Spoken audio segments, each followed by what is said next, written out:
My namaste, everyone. Welcome to the Pranic Healing podcast. Today we have Luis Rivera. Luis is a well trained pranic healer, and he is located near Washington, D.C. He is becoming a pranic healer trainer candidate, and he is spreading the teachings of pranic healing and Arhatic yoga in his area. So please welcome Luis. Hi everyone. I'm Namaste. Nice to see you My all. namaste. Thank you for taking your time and coming on today.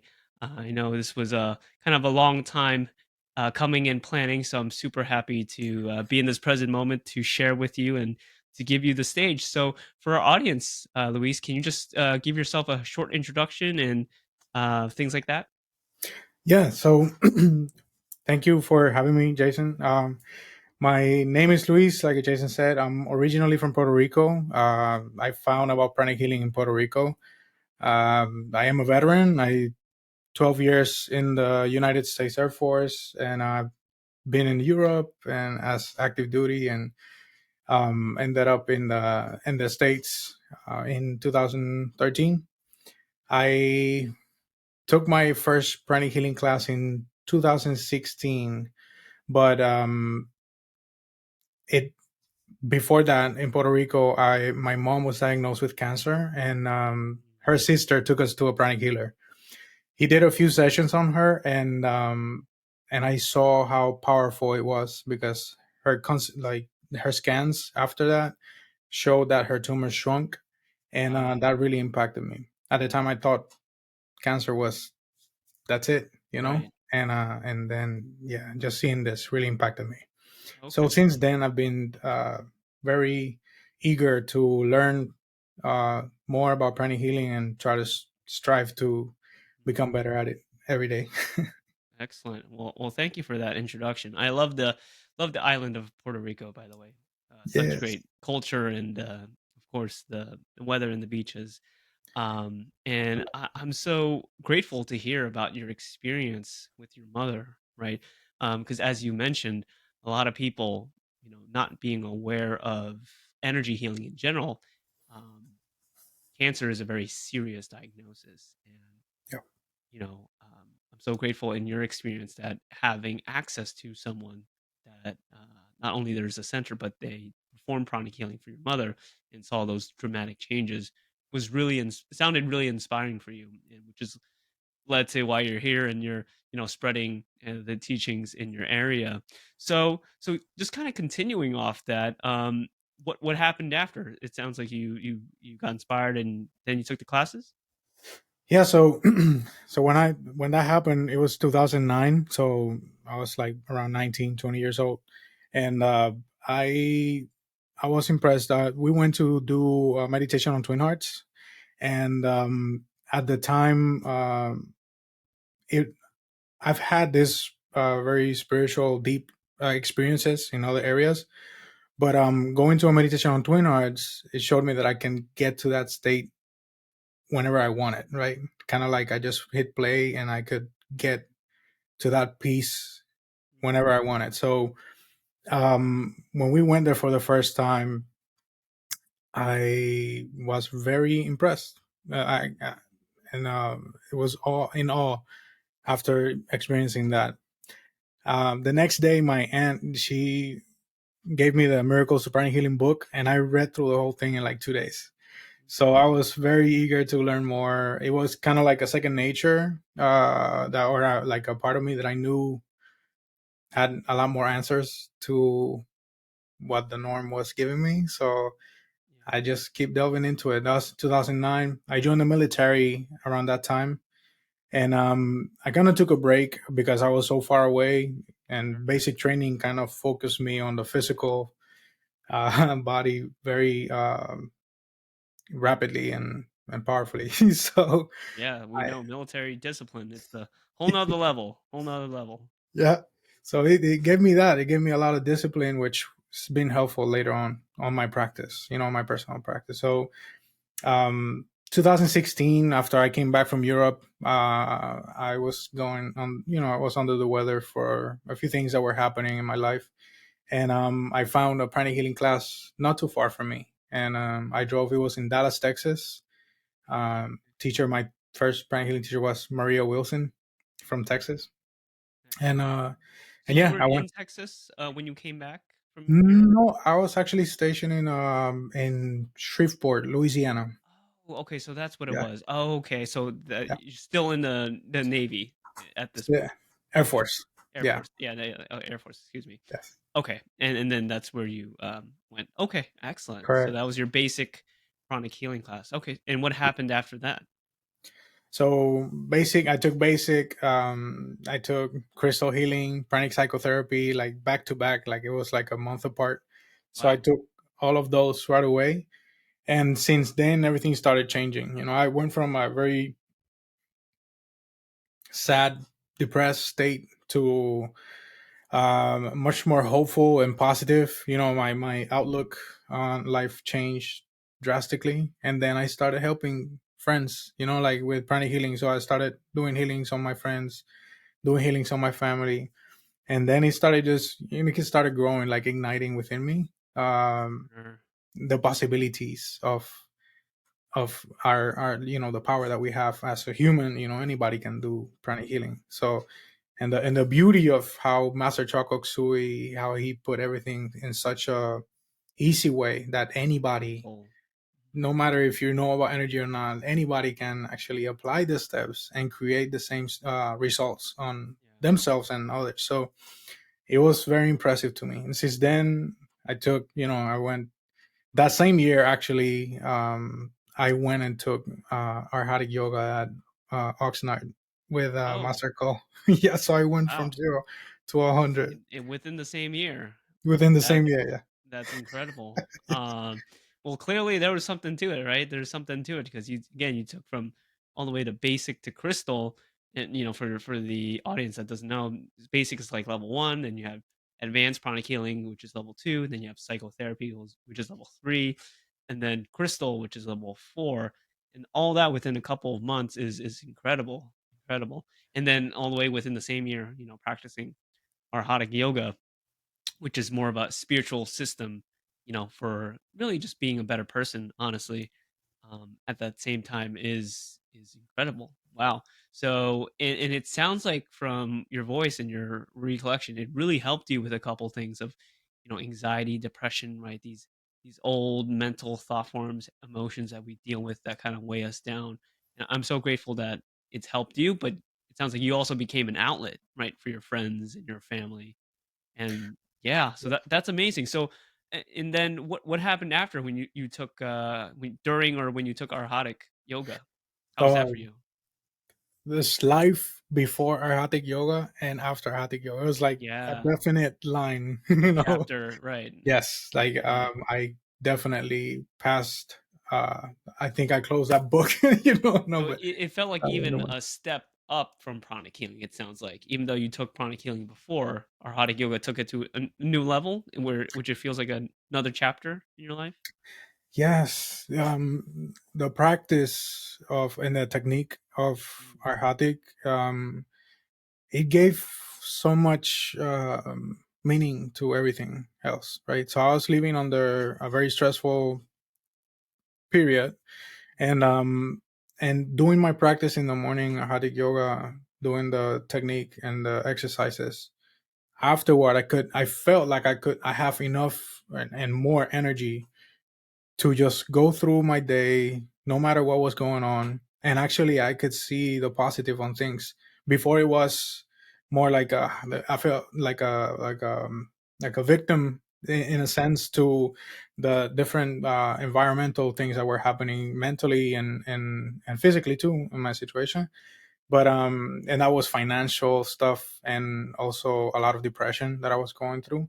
And yeah, and doing the practice of Arhatic yoga really gave me the it was like a push to like realize that we're not this, we're not just this. And it was give me a inner sense of peace and happiness that I could not get anywhere else. So I yeah, definitely changed my life. yeah, and Yeah. I thank you for sharing that because likewise for myself, when I took Arhatic too within the same year, right? Very similar to your your experience. I kind of took everything very rapidly within a couple months, and then Arhatic. It feels like it just kind of bumps your life into a whole, what I feel like a whole nother level, because it is a spiritual science and a practice that really applies to every area in life. And I wanted to kind of go back to what you said, Luis, because you said that it it helped you detach from something, that identity of you. For the audience out there that doesn't understand Arhata yoga, that doesn't understand pranic healing, what does that mean? How did Arhata yoga help you detach from that something you were talking about? I would say sometimes we find ourselves very involved in our suffering, right? Mm, So, and we don't know. It's normal. We're so identified with our current state that we take it as truth. Like we know, for example, like if you're experiencing like a lot of financial issues, you feel like there's no way out. And or if you're experiencing, for example, depression is a best example actually because it's very abstract. But sure. you don't know that you're undergoing very deep depression until you experience something different. When I was deep in the darkness, you can say, of my confusion, I didn't see a way out from where I was. And for to give you an example, like I give me some context. So I was in the military, active duty, and because of some things that happen in life, I was there was a force reduction, so I was asked to leave the active duty. And at the time, that was my passion. I loved the military, but I was asked to leave, and it felt different. It felt like um, like a letdown, right? So I was very sad, and I didn't know what to do because I was focused on my military career. This is what I'm going to do for life.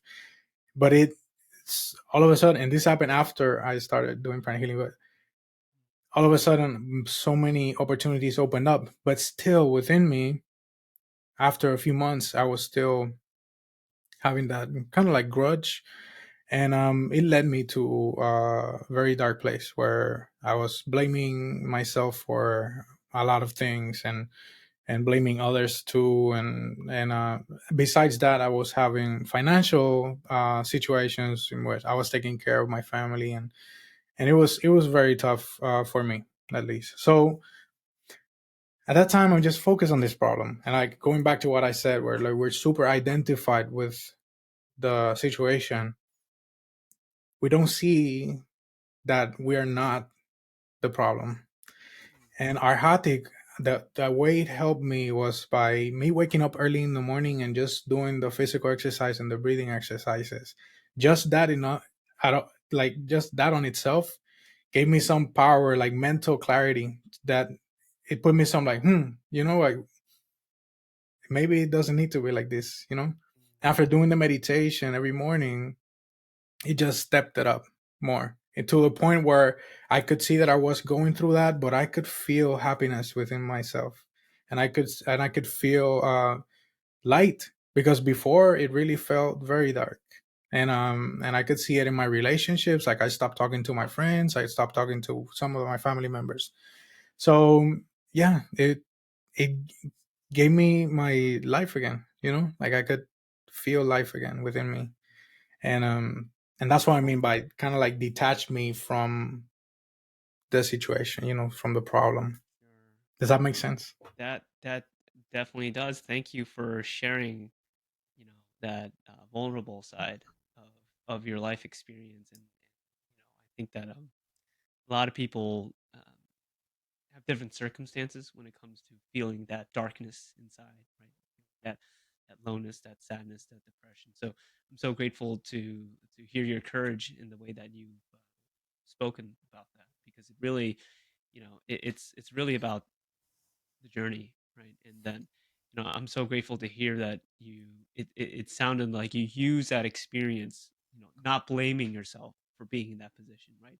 But just using that experience as contrast for what you do want, right? And what you do want to become, and what you identify your emotions and your thoughts with, right? Because I Exactly. think you said, like, a lot of times we blame ourselves and we victimize ourselves because we could have done XYZ, right? What if? Like, what if we just did this or that?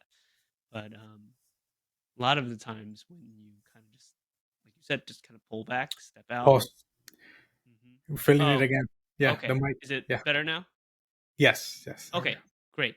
Yeah, so I was just saying if we're just pulling ourselves out, and it sounds like, it sounds like there's a little bit more to that too. When you kind of showed this motion, right? Kind of pulling yourself out.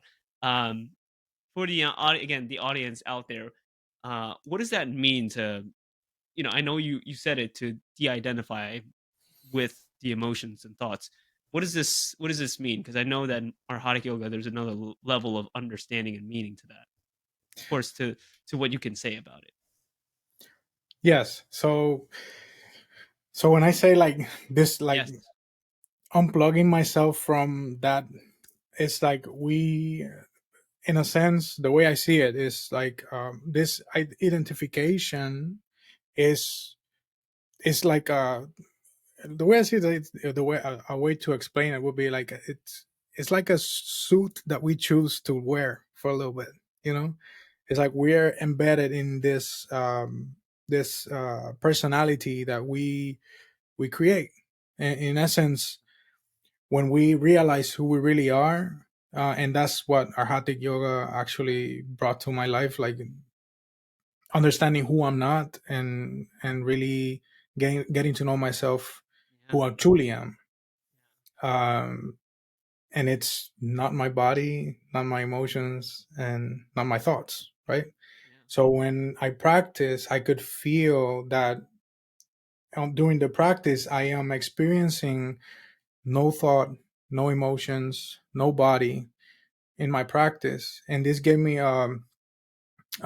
awareness that um, I was limited, Yeah. Mm. and I don't have to be. I can be limitless. You see. Or, So being involved in life and problems is a way of this. It's a human condition, I would say. But we are so much more than this, you know. beautiful. So detaching ourselves in that sense. Yeah, and I was waiting for you to say the word, but so we're not our body, we're not our emotions, we're not our thoughts. So what are we? What is this human condition? Really are we? Um, we are a soul experiencing this physical life, and Okay. this mind and this emotion, this Yeah. sea of energy that, yeah. Sure. That was, that was what I was looking for. And I think that for a lot of people, the soul is a concept that, it's in every kind of religion, tradition, spirituality. What is your definition of the soul, and how can someone understand that from a very, basic, maybe like third grade level? Like, what is a soul? on a basic on a basic way, how can I explain the soul? So I the think you soul, described it pretty well. You said there was like a vehicle. You said the vehicles of our yeah. body. So yeah, so we are like there's many ways and many teachings to explain the soul, but it's like we are when we move our body, right? The We say, okay, I'm moving my hand, I'm moving my arm, right? And who's moving the arm? I am, right? You're not the arm. You don't say I am the arm. You say I'm moving my arm, right? The same way when you think about your physical life, we're moving through this life, and we are acting with our body, we are feeling with our emotions, with our emotional body, and we are thinking with our mental body. In the same way that you're not your arm, also the initiator of the movement is not the body, is not the mind, and it's not the emotion, right?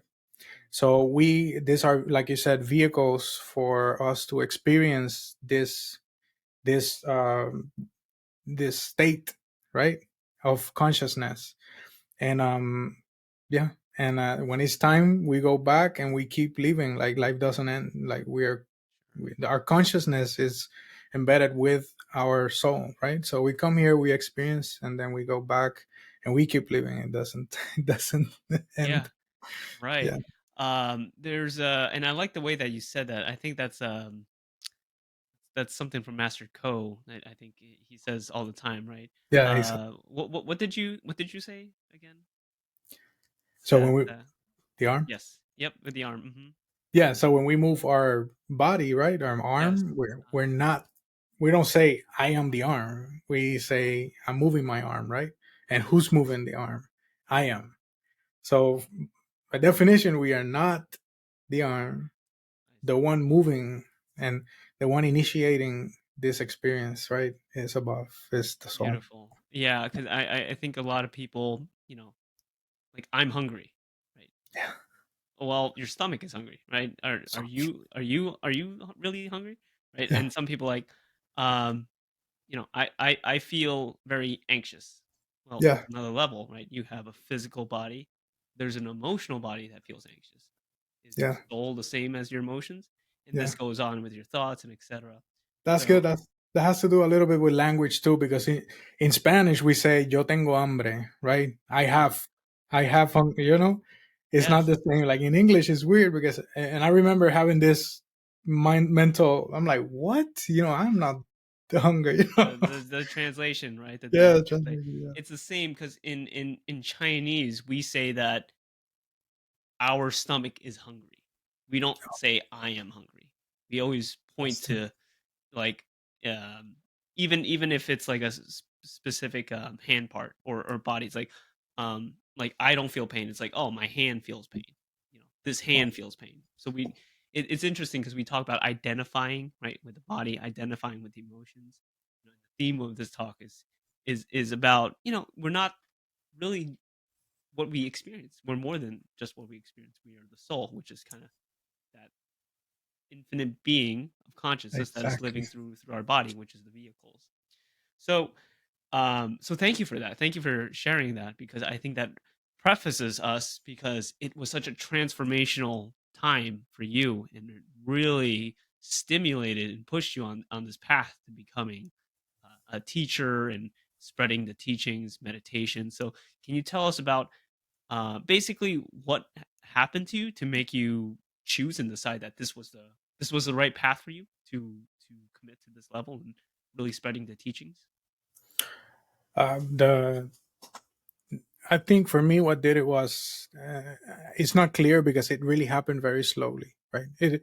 It happened with the awareness becoming gradually more, and seeing that the effect of the practice on my life. Like I have not found another way of living that will give me the same amount of mindfulness and awareness that practicing Arhatic yoga and pranic healing has, right?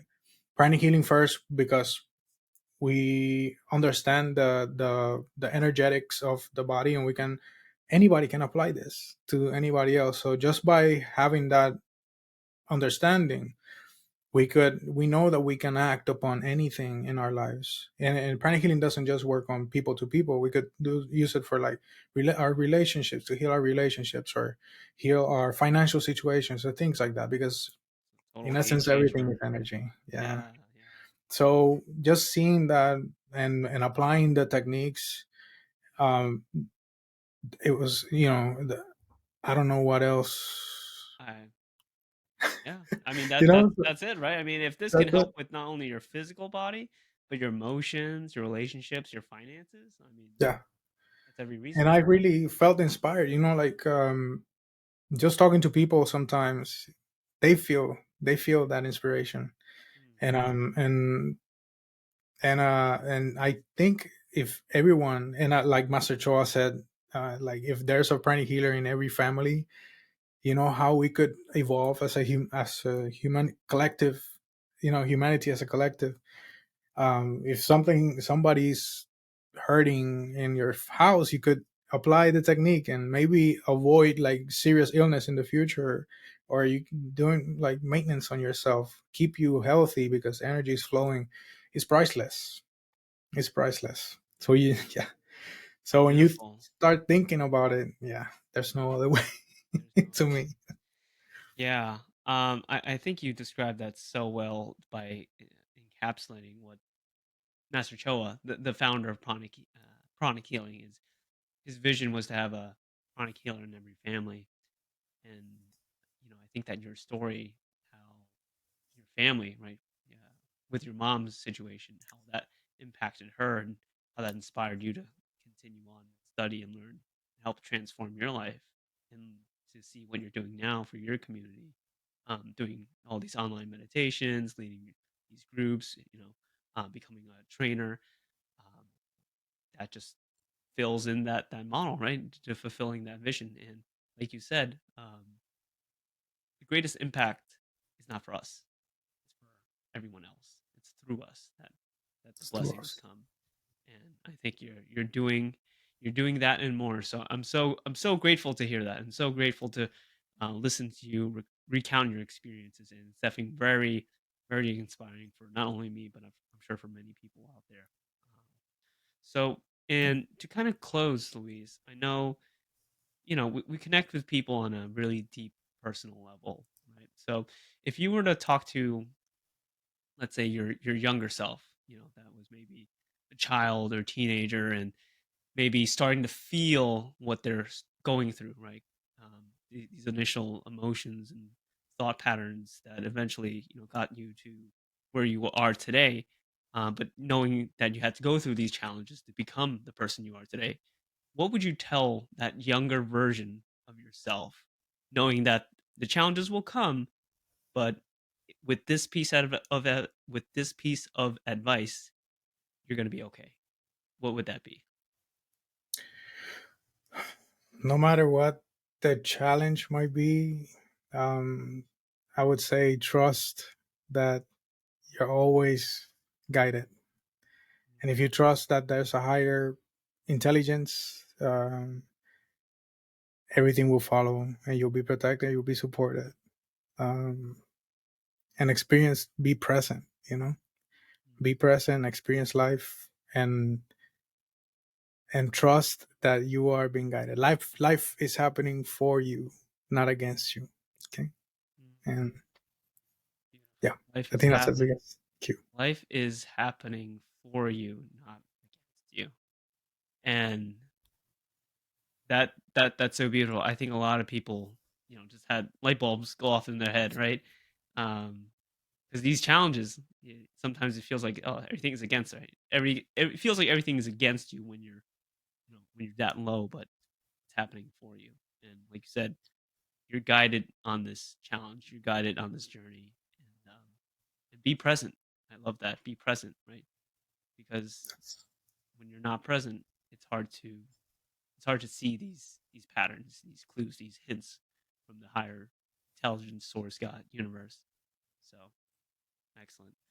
Thank you so much, Louise. I mean, I had so much fun talking to you, listening to you about your inspiring experiences and our similarities, how we got started in pranic healing and went through everything within in a couple months and did our Yeah. Arhatic, and really, again, transforming our lives. And we're doing the same on different levels. So I hope that your story, I know that it resonates with the audience, but I hope that it really inspires other people out there as well to mimic what Luis has done and is now serving his community on such a great level and will continue to do so.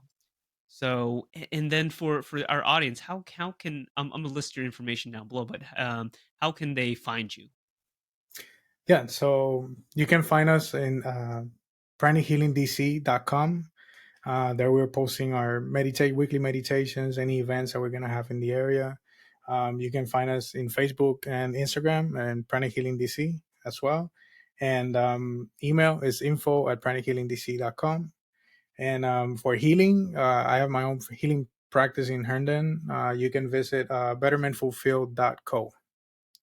Mhm. And, yeah, Beautiful, and we will have that all listed below for the audience. awesome. Thank you so Thank you. much, Luis. Thank you, I am Jason. so It's been a grateful pleasure. again for being present together in this moment and sharing your experience, and had a wonderful time just recollecting on our similarities together. And I hope that inspires many people out there. So, my namaste, everyone. Thank you for listening, and we hope to see you on the next podcast. Thank you. Thank you.